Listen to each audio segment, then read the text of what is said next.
What's up guys, Armada here, and in today's video we are going to talk about SmashCon, which I attended for the first time actually. SmashCon has been around for quite a few years, but the timing has always been very bad for me actually. But this year I finally got to attend one. I had a fun time. The venue was great. It was quite a few setups, pretty good, could have been better, but solid. And the venue as a whole was really big. Overall, I think everyone had a good time there, more or less. Going into SmashCon looked like an incredibly stacked event. We had so many of the players, the entire top 6. I think everyone in the top 10 besides Axe. Sadly, a few dropouts happened. Wizzy focused on 64, Leffen got sick. Mango lost to an Ices and then dropped out, and then Plop had some delays, I think, so he got DQ'd. But despite that, it was still a pretty stacked tournament. Besides myself, HBox entered, Mucha King entered, Amsa entered, Sane entered, among many others. And I remember being at SmashCon. I was walking around in the venue and I saw them having this wall of fame, and I was looking at it, like I saw all these winners in SmashCon history, and then like I always have this thing where if I see a trophy from a tournament, or like in this case the wall of fame, I'm always like, I get extra motivated by stuff like that. So when I saw that, I was like, all right, I want to put myself on that wall. Stuff like that can make me feel better, like put me in a great mood. Motivation can be pretty important to have. Something that I have lacked a lot actually for quite a while now. So I think that was important for me going into the tournaments. And overall, I feel like I played very solid.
My bracket overall was pretty good too. Not too much to complain about. So my final bracket for day 3, I played Moon round 1. Moon a good opponent for sure, but he struggled a bit against Peach this year. And our set honestly wasn't close at all. He did warm me up for Mewtwo King, and he started to do better the more we played. We probably played for like 2 hours or something. Or actually, no, he warmed me up for Pew Pew. Sorry, he warmed me up for Pew Pew. I played both Pew Pew and Mewtwo King in top 8. But yeah, the more we played, the better he started to get at it. So I always felt like when Moon got a few of these weird losses to Peaches, I felt like it was partly because him being rusty in the matchup. And the more we played, the more I felt that way. But yeah, when we did play in the tournament, that was a pretty good win for me.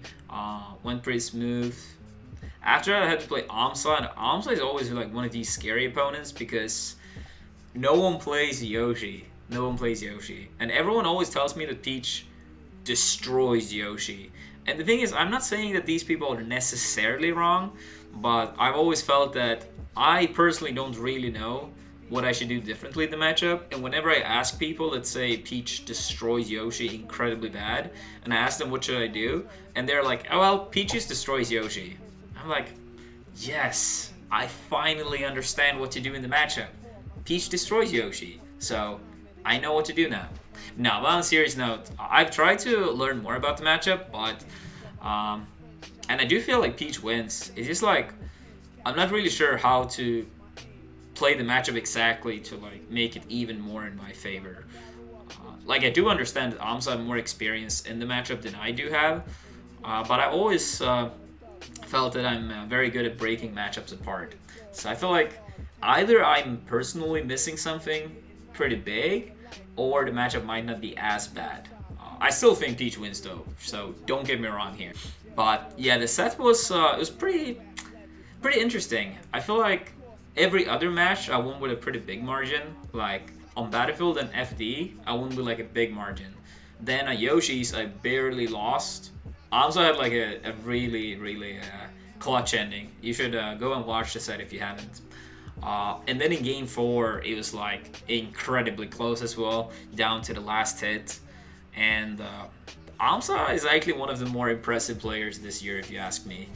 He has been beating a lot of players, beating H-Box at Summits, his best win of the year. But that's far from the only one. He's actually like, he's just so impressive. And doing that with Yoshi as well, it's like, respect.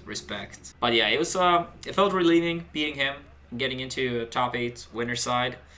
Unlucky though. Then I played Pew Pew. I played Pew Pew quite a lot in the friendlies the day prior, and I won the most for sure. But he took a fair amount of games. I feel like us playing these matches, at least it made me remember some stuff about how to play against him, and honestly, it probably was kind of similar for him as well. I don't think he gets super high level Peach practice too often. I could be wrong, but since I already played against Moon in tournament, Smash God warmed me up, and because he was playing MacD first round of loser bracket in the top 32, so it was pretty good. Like, I have a Marth, you have a Peach, let's warm up. So I was very warmed up for Marth that day. So my set with Pew Pew, overall, pretty good performance from me. I won pretty convincingly for the most part, which is good because Pew Pew had a good run, beating a lot of players like Lucky, Gatsu, Army, taking Mewtwo King to game 5.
And then after that, I played H-Box, and I felt on fire against Buff. I got some solid practice against Two Saint mainly, and I felt like I'm ready to play. I'm ready to play. Uh, and then the grand finals against Mucha King, that was one of the more crazy grand finals as I've ever been a part of. Uh, Game 5 twice, incredibly like back and forth. First set is more like one player destroying the other. Then set 2 is more like taking turns, but not winning by like too much. So I think the people enjoy these sets. I've been reading comments from people. People have like tweeted at me or when I streamed, and yeah, it seems to be like general consensus that these sets were amazing. So that's always awesome to hear. And yeah, winning my first MashCon feels great. And the confetti at the end was pretty cool. I did not expect that. I did not expect that, but it made it a little bit unique, I would say. For next year, we'll see. We'll see what happens. Especially if I win a tournament, I always try to come back. But it's like almost a year in advance, so it's hard to say. But I had a good time. I hope all of you guys had a good time watching the tournament or being there in person if you entered. And I hope to see you all next year. And yeah, if you want to support me and if you like this video, make sure to subscribe. And I'll see you all in the next video. Take care. Peace.